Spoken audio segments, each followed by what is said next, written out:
नमस्कार। आप सभी का नरेंद्र विश्वकर्मा यूट्यूब चैनल में मैं नरेंद्र विश्वकर्मा हार्दिक स्वागत करता हूं। आज हम इस वीडियो में बात करेंगे अतिथि शिक्षक से संबंधित जानकारी पर।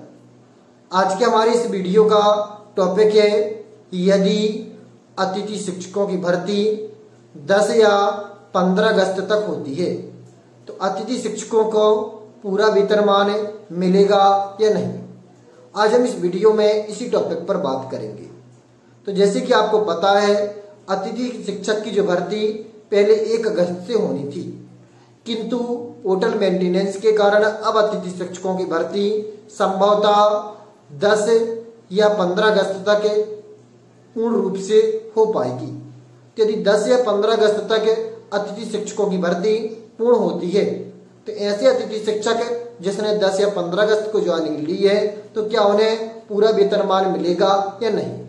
तो जी बिल्कुल नहीं, उन्हें पूरा मानदेय प्राप्त नहीं होगा, क्योंकि जितने दिवस अतिथि शिक्षक कार्य करते हैं उतने ही दिवस का अतिथि शिक्षकों को वेतन प्राप्त होता है। क्योंकि अतिथि शिक्षकों ने पूरे माह काम नहीं किया है, इसलिए अतिथि शिक्षकों को पूरा मानदेय भी प्राप्त नहीं होगा। अतिथि शिक्षकों को मानदेय उतना ही प्राप्त होगा जितने दिवस उन्होंने कार्य किया है। यदि आपको जानकारी अच्छी लगी है तो वीडियो को लाइक करिए। चैनल को अभी तक सब्सक्राइब नहीं किया है तो कृपया सब्सक्राइब कर लीजिए।